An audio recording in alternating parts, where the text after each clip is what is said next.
This week on the Midweek Message, we're going to talk about what it means to truly trust God with everything.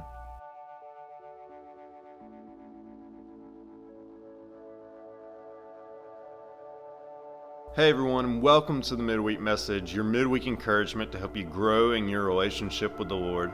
My name's Brett, and I pray that this is an opportunity for you to be encouraged this week and also to challenge you in your walk with God so that you can become a faithful follower of Him to the greatest degree possible.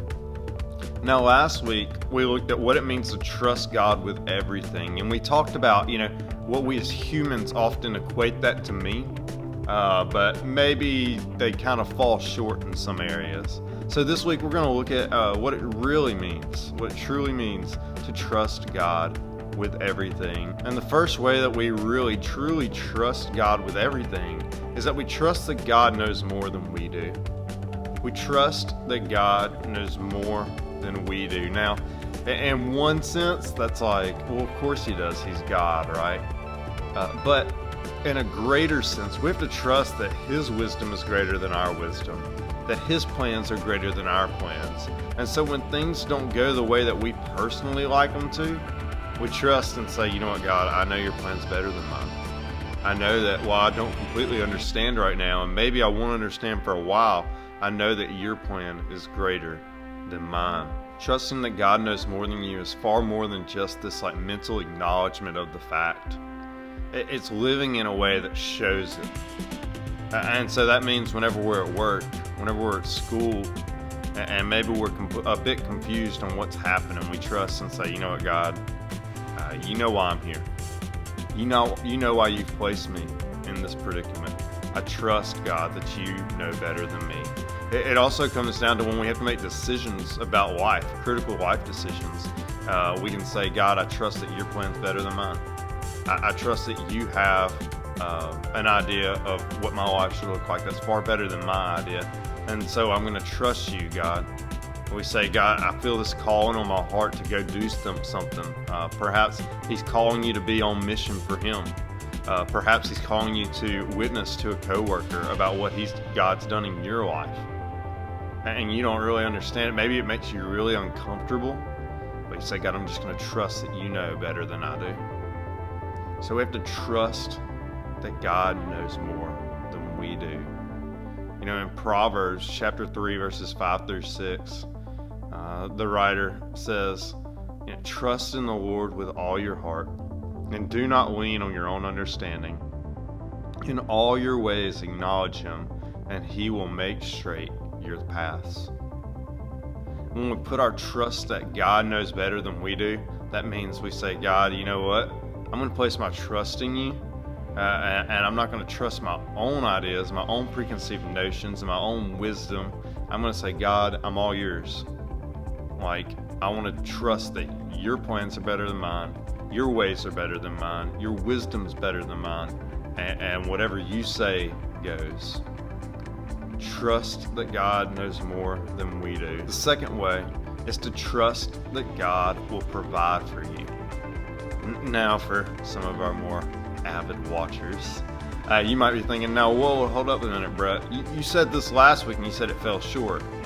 Well, yeah, it did fall short last week, but a lot of it comes down to our perspective on what that actually means. What does it mean that God will provide for us in all that we need? We talked last week about it and we said, oftentimes it's about what can I get out of it? God's going to provide me with all I need, but oftentimes those needs are just wants that we have. And we kind of say, if I do all these things, if I do this, if I trust, then God's going to provide. And it's not necessarily a matter of how good you can trust in Him or how much good you can do. It's just a fact that God's going to provide for your needs. And that doesn't really matter what situation you're in, whether that's good or bad. He's still there. He's still providing. He still loves and cares about you. He's going to provide for all that you need.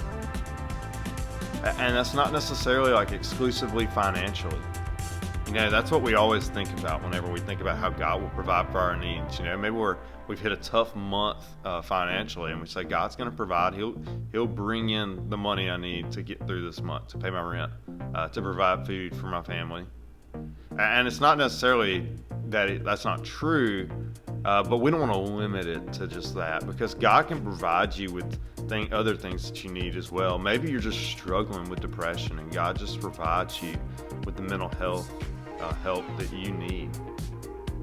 Maybe you're just lonely, and God can provide you with friends to surround you and remind you that, hey, you're not alone in this situation. God provides all that you need, far more than just financially. And that's really important for us to remember, because if we forget that, we'll find ourselves in a lot of places of need that we just feel like, man, I'm by myself here, I'm all alone, and I can't do this.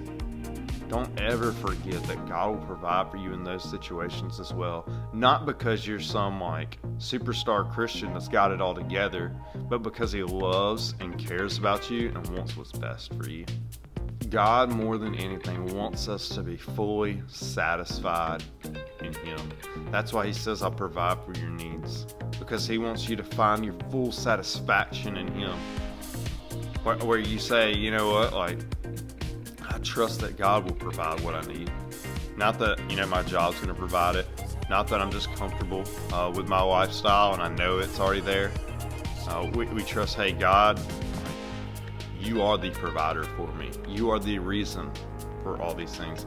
This is why in Matthew chapter 6 during the Lord's Prayer, Jesus says, pray then like this. And one of the parts of that is in chapter 6, verse 11.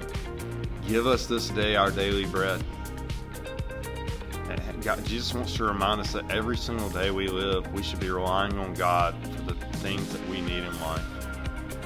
And for us in America especially, that can be so simple to forget about, because I go home and I don't have to worry about where my food's coming from.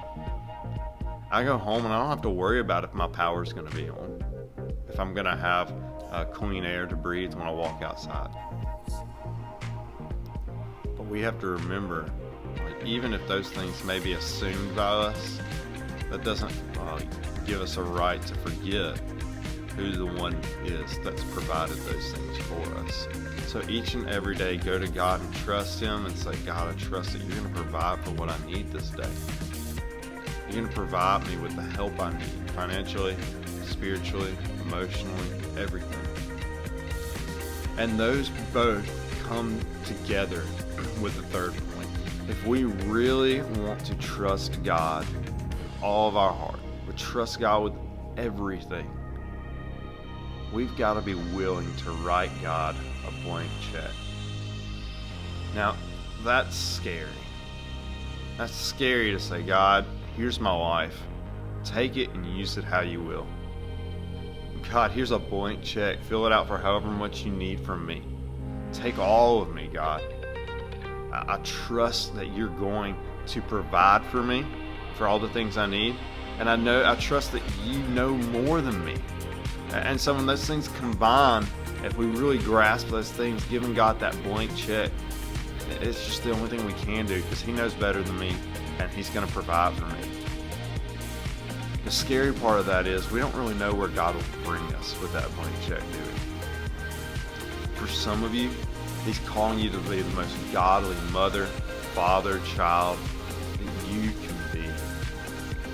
To be the most godly coworker or classmate that you can be, exactly where you're at.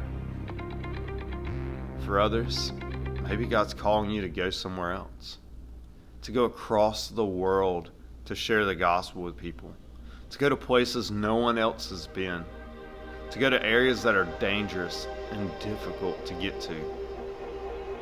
But God is calling you. He wants to use you to bring His name to the darkest places on earth. That's scary. That can be really scary. But trust that God, if He's calling you there, has a great plan for you there. And He knows more than you. And so He knows why He's sending you. And also in those moments where you're just confused and you're going to be lonely and you're scared, God will provide all that you need. Don't be afraid to write God that blank check. Yeah, it can be scary, but trust that He is good. And that's really the core thing about trusting God with everything. It's saying, God, here's my life, take it. Use it how you will. God, take all of me, not just part of me, take everything and use it how you desire.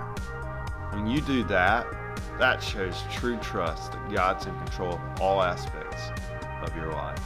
So I challenge you to look at your life, examine it, look at what you're interested in, look at the gifts that you have, your unique talents, and ask, how can God use these to further His kingdom?